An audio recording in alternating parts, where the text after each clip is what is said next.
Okay, so my name's Judy Chapman and I'm an author of 5 books. I work in the global spa industry and I don't have an office. I have pop-up offices, working cafes around the world and hotel rooms. And I'm really comfortable with that. And that's the way I like to work. I'm not really into the office 9 to 5 thing, which is probably what motivated me, a big motivation to work in the spa industry and travel as a writer probably stems from that, because about 10 years ago I was working in Sydney for an environmental organisation and catching the subway to work, and I'm like, I can't do this anymore. I don't want to be on a train for 2 hours a day.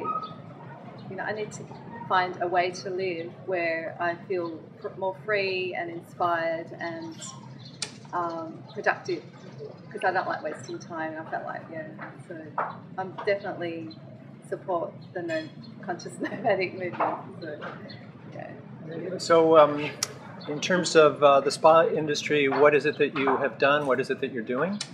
I started in the spa industry when I was 23, and my fiance and I created a spa brand, and we set up spas in Australia. And I did that for 7 years, and then in 1998 I published my first spa book. And from there everything really accelerated, and I was offered a job and became editor-in-chief for Spa Asia magazine, and was located in Singapore for 3 years. And my job was just travelling the world doing reports on spas and reviews, so that was amazing, a dream job. And I've published 4 books on spas, including a coffee table book, where I spent 2 years on and off travelling throughout Southeast Asia with a photographer, just exploring the history of Ayurvedic medicine and Chinese medicine and yoga, and how all of that transports into spa treatments today. Because spa is actually quite a meaningful and interesting modality. Like, it's not just about pampering and luxury. There's a lot of health and wellness, ancient rituals, and a lot behind spa treatments that you experience in hotels and spas. And what else? Then 5 years ago I came to do a story on a hotel, because I was writing for various magazines, and the owner of the hotel was like, they hadn't developed their spa yet, and they said, we're looking for someone to develop the spa concept. And I said, I'll find you some people. And I suggested a whole lot, and then about 6 months later I ran into them again, and I said, so how did it go with the spa? And they're like, we're waiting for you to come and do it. I'm like, I'm not doing it, because I had already made a decision that I'll never work for anyone again. In my mind, I was like, that's no more. And somehow they wrote me into doing it for 3-month trial, and it's been 5 years now. And so the last 5 years I've set up 20 spas around the world, in the Middle East, Norway, Australia, India, Thailand, Bali. And I sort of create the concept, work with architects, interior designers, creating treatments, retail, everything, the look and feel and design, and also learning the business side of spas, which was a big challenge, but for me, because I'm more right-brain person. And so it's been an amazing journey to learn how to do budgets and profit and loss, and now I'm really good at that. So I can do both the creative and the business side, and I feel it's quite a holistic way for me to operate now. So I understand both sides of the business. Nice. Yeah. Well, can you give us an idea of what the flow of your travel has been like over the last year or so? Wow. Yeah, I mean, gosh, sometimes I'm on a plane every 2 weeks. And sometimes I have like a 3-month break, or I might go to Europe. Like this year I was in Europe. Okay, for the last 12 months, I've been to India. I go to India once a year for a month. And I've been and set up a spa in Australia in the last year. I've been to Dubai twice this year, Norway, because we're opening a spa in a ski lodge in Norway, and Germany, because we've opened a spa in the Bavarian mountains. So I've done a lot of travelling. I love it. I love travelling. What are some of the things you find attractive about that lifestyle? Okay. I like to be creative, And so to me, waking up in the morning and being creative and is important. And I think I'm addicted to traveling, which has its benefits and drawbacks. Because of my childhood, we travelled a lot. That's when my parents were really into travelling. So it's like a part of me, and I can't stop still. So I don't know if that's a good thing or a bad thing. Sometimes I think it has drawbacks, actually. I want to be one of those people that live in a home, and sometimes I really want that. But then I get swayed and an opportunity comes and I feel excited. So I have to follow that, my creativity. And so I think with all the decisions in life, it's always a negative and a positive. So you just have to... But the main thing is to stay healthy on the way. So that's my big thing, is try to maintain my health with all the travel. Yeah. Well, it probably helps that you're around spas a lot. Yeah, it's great. Pre-flight, post-flight massages all the time. Yeah. And I always try and go to the gym or yoga class. I always make sure I stay at a hotel where they've got proper exercise facilities, because it's really hard to motivate yourself to exercise. Yeah. For me anyway. And also with really important places where it's like you've got some healthy food on the menu and all of that, so, which is more available now. More and more hotels offer that. Mm-hmm. So, yeah. Well, are there any places that stand out in your mind as recent favorites? For hotels? Hotels or just destinations, India, Dubai, I mean, what? Yeah, I mean, Dubai, I would never live there.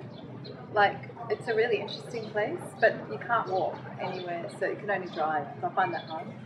It's really hot, so probably not Dubai in terms of that as a lifestyle to live in, but definitely the culture, the Middle Eastern culture, has been a great experience. Like the people I'm working with from Lebanon and Saudi Arabia are amazing. They're more open and relaxed than people I've met in other countries. So really? That was interesting, a surprise for me actually. And where else? Yeah, Italy. I mean, yeah, I love it all. Like, I think that with spas, the East is more interesting in terms of the history and the cultures and the rituals, the spa, and more beauty. But then, yeah, also I went to Istanbul recently, and that whole Middle Eastern spa culture is really fascinating. And I think actually it's all the same. Like globally, spa treatments are all the same. We just put different labels on them. So it's like massages.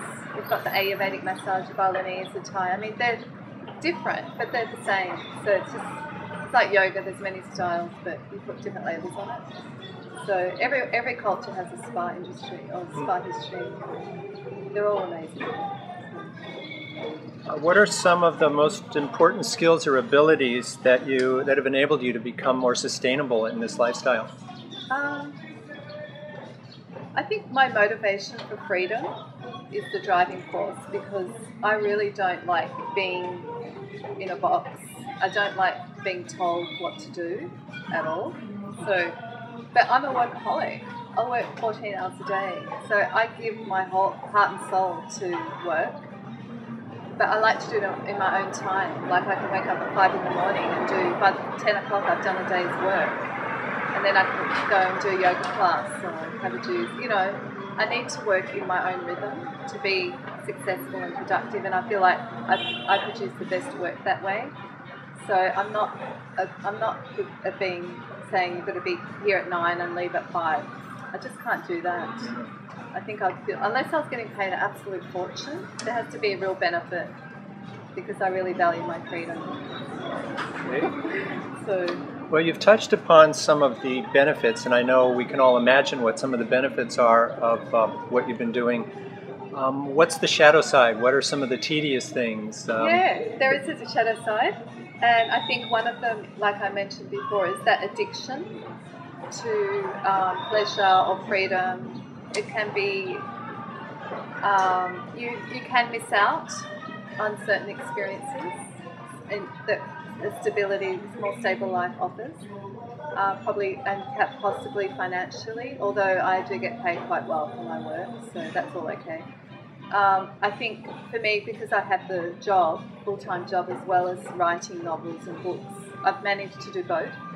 And I made that decision because years ago I just was doing only the writing, and it wasn't as financially stable for me, and I just feel like for me as a person I need the regular income as well. So I've managed to integrate both lifestyles pretty well, and the company I work with gives me a lot of freedom, and I'm really fortunate.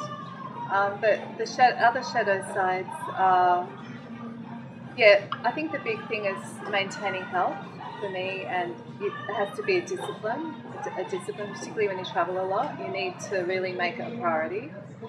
And eating the right food, and so it's. I guess the downside is possibly I work more than I should. I definitely make work my number one priority in life, and so everything's about work, but it's not work really. What else? Another shadow side. Can't think of any others right now. Okay. It's great to meet up with friends around the world as well. I've got a whole crew of friends who live quite an interesting life. So often, like last year, I met my two friends in India, and then we met in Singapore, and then Bali, and one's a lawyer, and one has her own fashion business, and so it was fun What is one thing that you've learned and implemented that really helps you keep it all together while you're traveling?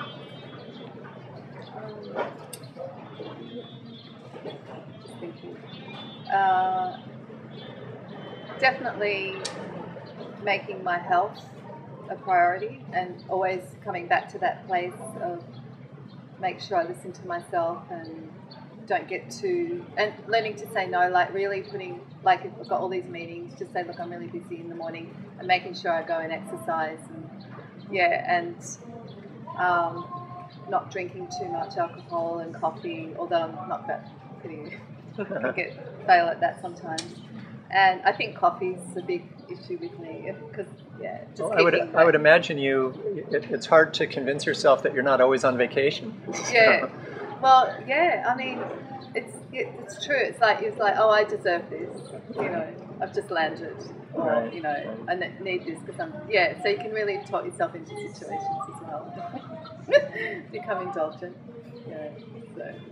Well, if you project into the future a little bit, do you feel that what you're doing now is the highest expression of this particular form, or can you envision it morphing and changing into something else? In terms of being nomadic, or you mean writing? Or either one. I think for me, I'm just beginning. I feel like that I'm just starting to come into what I've always dreamed of doing, because I've just published my first novel, and it's taken me a long time to get around to it. It's been on many detours. So I feel like for me, I'm really, really want to follow that path of writing and maybe getting my novels made into film.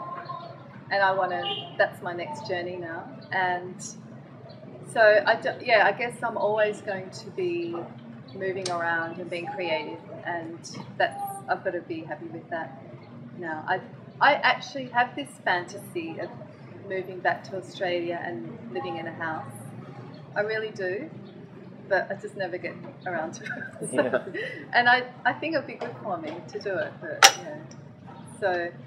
but definitely, like, more and more I'm connecting with people. There's so many people now just traveling the world and working and being creative, and it's fantastic. Like particularly in Ubud, everyone's in the cafes having their raw food dinner, doing their blogs and websites and making money, and it's an amazing way to live. And I feel I'm really excited about that.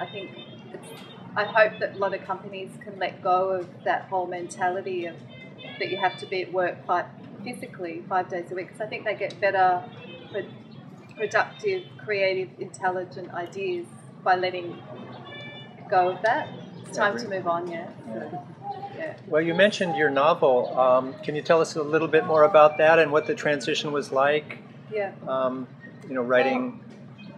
It's something I've wanted to do since I was young. so it's been a big dream.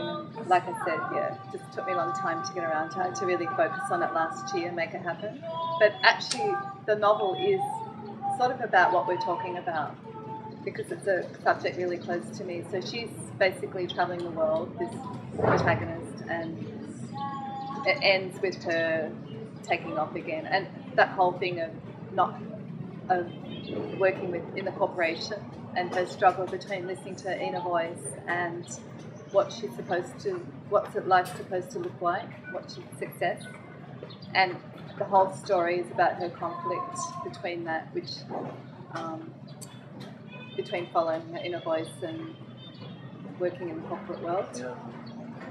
It was a really easy transition because I think my writing is quite sensual and evocative and descriptive, so it was not a hard move to write about spas, which is like all about the senses, to this story actually, because the story is set in a hotel suite, so I had lots of experience to draw upon. Because I wrote the story in hotel suites around the world, so yeah. Right. And what's the title of the book? It's called My Singapore Lover, and it's essentially it's a story set over a 24-hour time frame, pretty much, in a hotel suite in Singapore, and it just covers. It's a girl's journey of working and living in Singapore for a year, and she gets embroiled with this love affair, and yeah, it's really it's quite scandalous. So, yeah. Can you speak from your perspective, and I think we've touched on this a little bit, but can you speak from your perspective on what contributions this type of lifestyle is making in terms of creating a worldwide community and making the world a better place, in terms of breaking down barriers and... Yeah, I think that's a good question. I think it's people we want everyone to be inspired and being creative and doing good things, and I think I really object that whole mentality, that whole 1980s thing of 40 hours a week, and it's just so old. Yeah, I don't think it works anymore. I think we've all grown up. It's just a different world, and I don't know if you know the Hub. Have you heard of the Hubs? Yeah. So I went to Melbourne recently, and there's a Hub in Melbourne in Australia, and everyone rents a desk, and all these different people were doing startup companies and projects and working in this big warehouse. And at lunchtime, everyone brings something to contribute, and you sit around the table and everyone shares what projects they're working on and connects with each other. And I feel like it's a really inspiring, I think it's going to do a lot of great things for the world. And people, because you're being more authentic and you're living your life more truthfully, and it's a bit more real, I think, and hopefully, I feel like, a lot of people I know who are living like that are really, really inspired and healthy in mind and body, and personally, than this whole corporate hierarchy structure that doesn't really suit a lot of people. What advice would you give to somebody wanting to follow in a similar path? It sounds like you have a dream life. Yeah, I think, advice. I think it's good to also respect the get grounded financially as well, because I did experience many times as a writer where I lived hand to mouth. And I think when you're young, it's fine, but when you get older, well, for me anyway, you really want to have something to show for your life from a financial perspective. So I think it's important to set yourself up as well, so you can also have enough, you can save, and well, for me, so I wouldn't, I'd advise people to be, in retrospect, always save a little bit of whatever you earn, 10%, that whole classic thing, it really is true. And a lot of the time, like when I first published my first book, which was a bestseller, I spent all the money I made, which is quite a bit over 5 years, on travelling the world and exploring and everything. So, but in retrospect, I could have bought a house. Yeah, that's always a challenge. Any last thoughts you would like to offer to our viewers on philosophy, things that you've learned along the way that you think might be of value? I think the most important thing which is the theme in my novel, is to really cultivate the art of listening to your inner voice. And there's been many times, particularly when working in the corporate world, where I've been confused and lost my confidence in connecting with that part of myself, even though you know it. And I've made decisions against my truth. And I think it all works out anyway. But in retrospect, I think I would have been a lot further on my path, which is to write novels, if I had the confidence to listen to the inner voice. And the inner voice isn't often something that's really loud and everything. It's just that inspired glow within. And as a parent, I think I was lucky that my mum encouraged us on many levels to follow our creativity, but it's still a journey for us all to learn that and believe in that. So, yeah, still learning all that. Yeah, aren't we all? That's good advice. Yeah. Well, thank you for taking time out of what I know was an interesting schedule here in Bali for your book launch. Isn't it? Yeah. And it's nice meeting you. Thank you so much. Great.